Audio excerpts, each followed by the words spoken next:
Hello viewers and welcome back. Nice to have you all back with me in the shop again today. Today's going to be a little different video because today I have a confession to make. I have a vice. No, not that kind of vice. There you go. That's better. Anyway, the vice that I have, the jaws on it are just too aggressive. Anything you put down inside the jaws of the vice to hold it to work on, it'll get crumpled and mangled and crushed and just made a total mess out of. So let's say, for example, I want to work on a piece of pipe like this. Now, this pipe has a nice finish on it, and it's round and it's hollow. I put this in the vise, it's going to crush it, mangle it, scratch it, make a total mess out of it. That is just not acceptable. If I want to be able to cut a piece of this and still keep it nice, I got to have a better idea. Well, what I did, and what I'm going to show you how to do, is how to make a Vise pad. Now, Vise pads are readily available on the internet. But if you're like me, and you like to make your own things and do projects at home, and save some money along the way, then why not make your own? So I'm going to show you how to do that today. This is the finished product. I already made them, and I'm going to show you how to make some for yourself. And this is what you're going to wind up with, just following some simple instructions using simple materials you have probably lying around the house already, so they should be totally free for you. So all we need is a few pieces of wood and a little bit of glue and time and effort, and we'll make these. Now I'll walk you right through it. So to make these, what we're going to need is a few pieces of wood. A 1x2 is what you're going to need to start off with, and we're going to cut these to the dimensions of your Vise jaws. Whatever the dimensions of your jaws are, you're going to measure that out, cut 2 pieces of wood out of this, and make that for the part that joins together on the head of the vise. And then for the top of it, as you can see here, we have an L shape. The 1x2 will be this bottom part, and for the top part, we just need a thin piece of wood to hold it there. I prefer to use a stirrer stick. Now you can get these at any paint store. This one happens to be from the Home Depot, but you can get them from anywhere. Just walk in, grab them for free. I have never had any store charge me for it. If you do, that's a rarity, but they should be free. So these are the 2 pieces we're going to need, and then you're just going to join them together. The rest of it I'll show you as we go along the way. And what you're going to do is you're going to make some grooves in it so you can hold projects like this that are round or oddly shaped. It'll hold it in the groove and keep it from moving. If you put it on the flat surface, it's going to move around. When it goes into the groove, then it'll hold it securely for you so you don't have an issue. So you're going to make one lengthwise, so when you want to cut a long project like this, and then one going upwards. If you want to hold the project up while you're either finishing the top of it, cutting it across, working on the top, whatever you're doing. One lengthwise and one going up and down so you can do whatever you want to do. Those are the 2 that I use the most. Sometimes people will make a crisscross design. You can do that if you find it advantageous. If you need to hold something at an angle like that, go ahead and make a groove through there. I found I never used that, so I didn't bother to make it. So these are available online. The cheapest I've seen is around $10, $11, and they range anywhere $20, $30, all the way up to like $70 for some really fancy ones, composite materials. I don't know. I don't know why you would spend $70 on something like this, but apparently somebody does. Some people will. So they're out there on the market. But we can make these and do the same job for nothing. And I'm going to show you how to do it.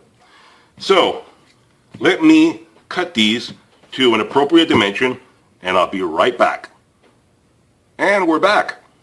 So now you see that I basically cut 2 pieces of wood, and there's nothing out of the ordinary, just 2 pieces of ordinary 1x2 stock.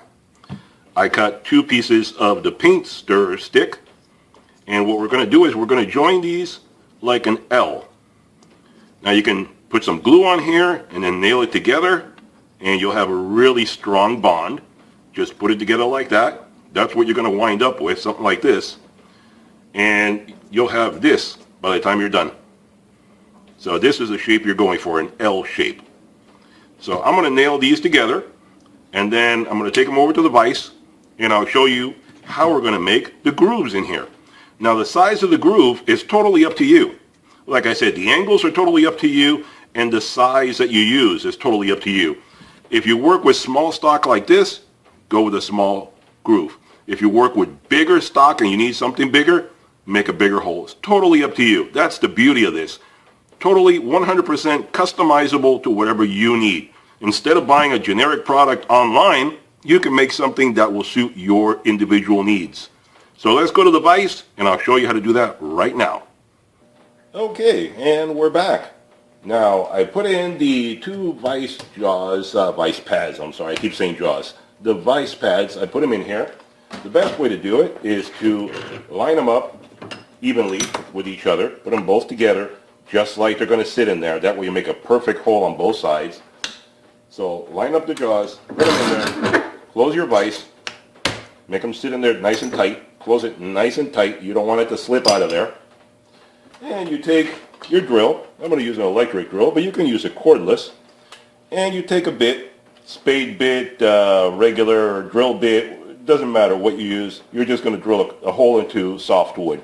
This isn't anything special. This isn't oak or anything like that. It's just scrap wood, probably pine, Douglas fir, whatever you have lying around. Doesn't really matter. So aim for the spot where you want to drill it. Put it right in there. And try to keep your drill nice and straight so you get a straight hole. You don't want it to be cattywampus at a weird angle. You want it to be nice and straight through the wood. And just start drilling away.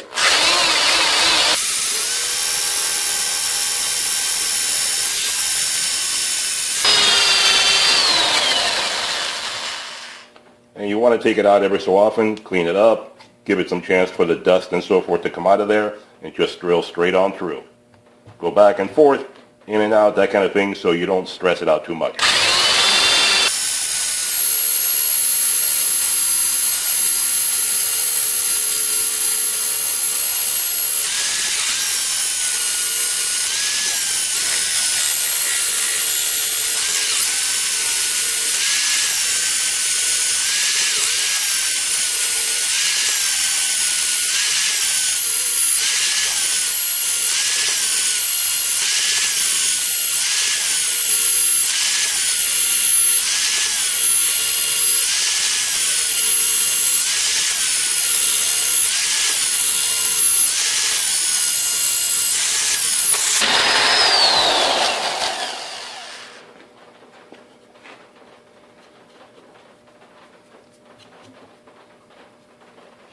And there you have it. The hole drilled straight on through, nice and clean and perfect.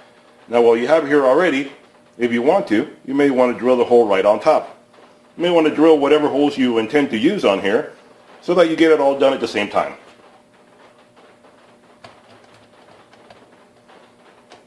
Now unfortunately I made a little mistake. I put a nail right in the middle. I would suggest you space them back a little further so you don't have that problem. Plan on where you're going to make your hole. But I'll just make the hole a little offset.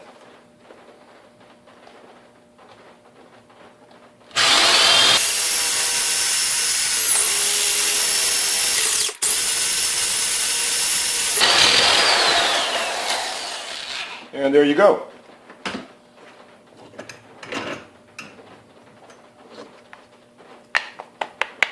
All the way drilled through. Now you have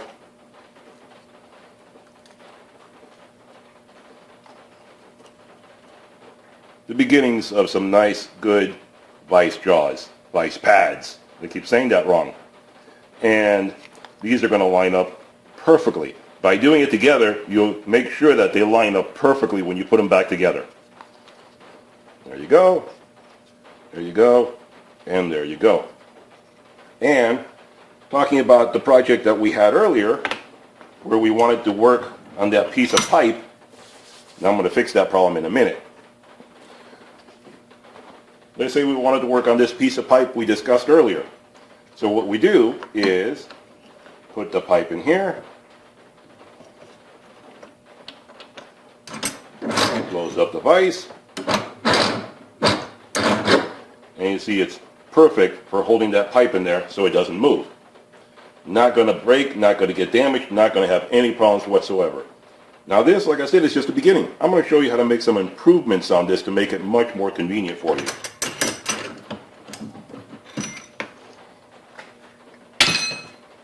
as you can see, they don't want to stay on here very well. They're loose, and you have to fumble around trying to get them to stay. Well, we're going to put some magnets on here so it stays on here and you don't have this problem. The other ones that I made, I have magnets on them. I'll show you how they work. These other ones that I already have made, I put magnets on the back. I'll show you that in a minute. Now you see they stay on here perfectly. No problem at all. I can move this in and out, back and forth. They don't move. And if we get the pipe from a minute ago, I'll show you. Get the pipe, put that in there. I don't have any trouble whatsoever. The pipe is nice and sturdy, not going to go anywhere. If I want to use it the other way, I can put it in this way.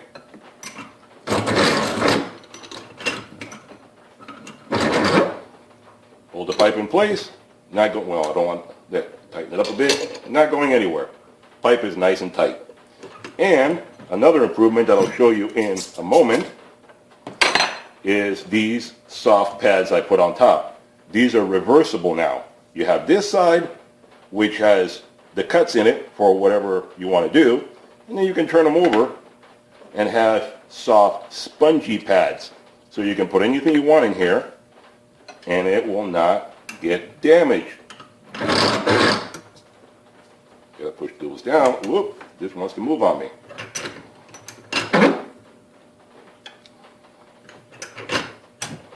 Put a little further down into where the jaws are. There we go. There you go.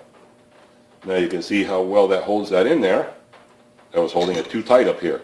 You put it down where the jaws are, and you get a nice tight grip, and it's spongy, so it seals itself around it without causing any damage at all.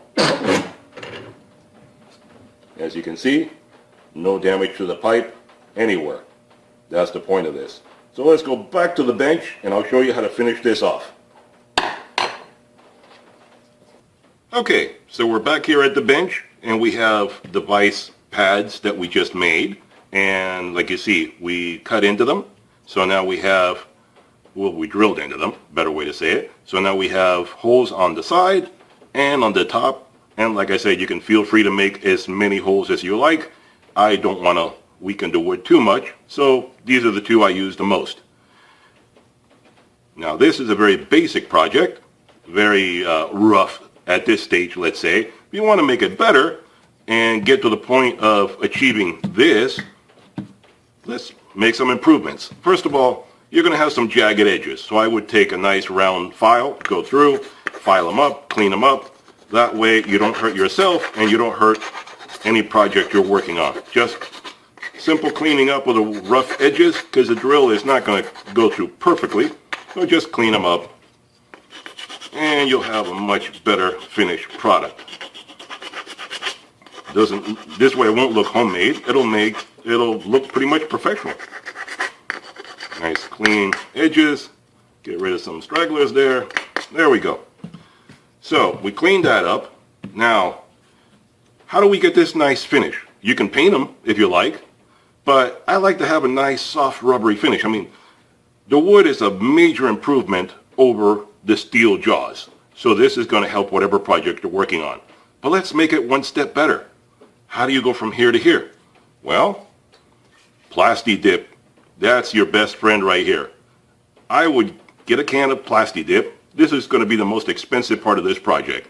If you already have it, it'll cost you nothing. If you don't have it, get a can of Plasti Dip. Spray it on here, multiple coats. You'll have a nice, soft, rubbery plastic finish, and this will not mar any surface you put on it. You put the pipe in here, it'll hold it securely, and it will not mar it. But let it dry thoroughly. You don't want it to be too wet and sticky when you put them together, or they'll stick and not come undone. So let them dry separately, thoroughly. Put them in the sun for a while. That's project number one. I mean, that's improvement number one, Plasti Dip. Number two, how do we get magnets on the back? Well, you can go out and buy magnets if you want. I like to do things by repurposing old leftover things. So I'm sure you can go out and buy some magnets, then drill them in there, glue them in there, perfectly fine. You want to do that, go right ahead. Me, I found a cheaper, easier way. Leftover real estate magnets. I'm sure you guys get this stuff at your place of residence all the time. I know I do. This one is from '07. Real estate agents love to leave their business cards or calendars or whatever lying around. They're actually magnets on the back. And what you can do, not going to stick on here very well, but they are magnets. Do I have anything that'll stick on here? Let's see if a nail will work, just to show you my point. This one, I can't find anything magnetic that wants to work right now. Boy, I'm having a hard time here. None of this is not magnetic. There you go. It's kind of weak, but it does the job. You can see here, there you go. There you go. Now I got it to prove my point. I don't want to look like I'm lying here. So these are magnets, and they're not extremely strong. This one's been around since '07, so it's getting a little bit tired. But you can see they're magnets, and if you put them on something ferrous, it will stick. So I cut these down to size. Very simple. They cut with a pair of scissors. There you go. Cut it down to the size you need. This is what I have right here. Magnet on this side, magnet on that side. Cut it down to the size you need and either glue them on or use some double-sided tape. So that's improvement number 2. Improvement number 3 is this soft pad. Why have one usable side when you can have 2? You can turn these over as you need. How do we get this for free or nothing? Well, if you have some of these old pads that your kids played around with when they were younger, and you have these still lying around, the letters are missing in my case, so they're no good. You can't put the letter back and use it as a solid block, so cut it up. Now these have 2 sides, a soft side, a smooth side I should say, a smooth side and a grippy side. I like the grippy side. It gives you more grip.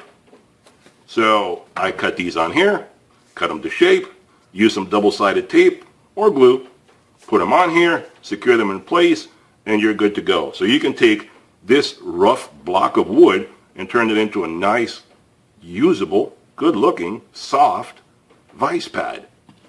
Secure your work in place, looks good, magnetic, double-sided, well, 2-sided, soft on one side, firmer on the other. You got yourself some awesome pads. I don't think you can get this on the market out there for less than 20-30 bucks. I made them for nothing. You can too. So I hope this helps you out. If you like this video, like it. If you like what I do, subscribe. Hope to see you guys in a future project, and I will have many more of them. Hope you're here to enjoy them with me. Thanks for hanging around in the shop with me, and I'll talk to you guys soon. Any questions, any concerns, put them down in the comments. I'll answer them for you. If you can make these at home for free, I'd love to help you. So I'll talk to you guys on the next video. Talk to you soon. Bye for now.